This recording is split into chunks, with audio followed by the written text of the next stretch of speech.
Could we talk about the sneak preview announcement on the research side of things? Could you sort of just explain what you guys are going to be doing with AoC?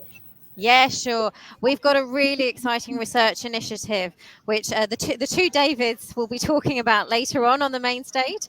NCFE have entered into a partnership with AoC to fund up to 10 FE scholars to do either an MPhil or a PhD, so giving them the opportunity to pursue any particular research interests and so on that might have jumped out at them through their experience in the classroom, or sort of any other FE experience that they bring to the table. So it's a really exciting opportunity, both to help individuals do some sort of development of themselves, but also to help increase the knowledge base within the FE sector, which is sort of one of the more under researched parts of the education system. That's really, really interesting. So, what's that? Last year was the Centre of Excellence with World Skills. Now, this one is the big announcement around looking at research and how you underpin knowledge in the sector. That's really, really cool. Yeah. What thing are you hoping for with sort of outcomes on the research and sort of the funding that you're looking to do around that? Yeah, like I said, what this does is, from my perspective, what's really exciting about this is, as someone who has actually got that kind of post-grad experience myself, is actually it's much more difficult once you're in the workplace to make the time to have the support to go back and do something like this. So it's about trying to provide that opportunity to people for whom otherwise they might not have that kind of support. So I would encourage any FE college teachers, lecturers, and so on who may be interested, get on the website, get on NCFE, AoC websites, and find out more, get in touch. Applications are open. So if you've got an idea that you want to pursue, then do get in touch. And in terms of, the potential for something like this, what's really nice is that we're not telling people what ideas to go away and research and come back with. People have the opportunity to put forward their own ideas, gaps that they think exist. And through this, what we will also be doing is having a program of knowledge sharing and information sessions, where the scholars that are involved, we support them to provide their learnings through the scheme over the next 3 years back into the community. That's really cool. I think also, we need to be, we look at HE, one of the things that underpins HE is like the research element, isn't it, really? And also, knowledge transfer partnership as well, and the way that we sort of can be collaborating more. Is there a hope? I know you're live with stands and people coming around you trying to get all of the merch behind you. I can see it. What are you sort of hoping for with the future? Could this turn into something where it's going to be knowledge transfer partnership? Could it transfer into being something where it's being much more around more collaborative working? What's the sort of your hopes and dreams for this if we was to go big with it?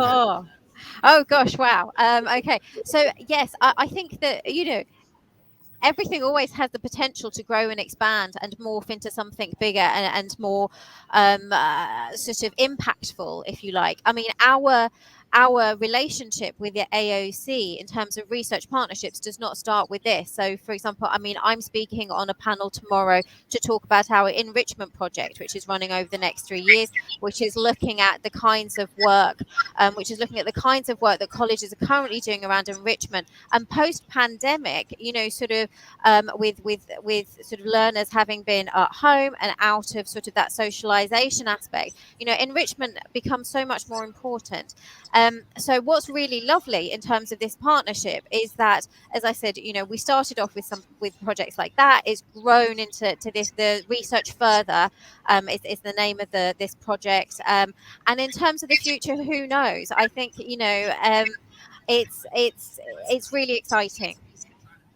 Yeah, I think it's really cool. There's such a growth in FE research at the moment. There's so many people that are very, very vocal on social media, really passionate about what they're delivering with all different sorts of specialism. And you've got your real sort of pioneers within that. And I won't name them because I'll embarrass them on it, but it's really interesting that you're focusing on this, because I just think it's also for helping with the identity of the sector as well. Because if we've got that professionalisation within there, what are you doing as a research project? Well, I'm doing X. I just think this really helps people. Yeah. the professionalisation of the sector and brings us all up. Yeah. And do you know, Gavin, post-Brexit, obviously, you know, there's a lot of focus now on sort of skills development, about sort of where does the British economy go from here, and how do we make sure that people have the necessary skills that employers are looking for. And all of that is connected to everything that we do as a sector, both in terms of the research that underpins sort of what us, or, you know, bodies like awarding organisations do, what colleges do, and how all of us work together, including employers in that relationship, to sort of take that forward and make sure that the economy has the foundations that it needs in its workforce to be able to sort of grow and develop. Yeah, no, definitely. I mean, you've got an incredibly good point there, because I think with research, we can be much more front foot and proactive around being able to say, well, these are the needs. This is what I've spotted in the classroom. This is what I've spotted with employers. This is what I've spotted with collaboration. This thing's really exciting.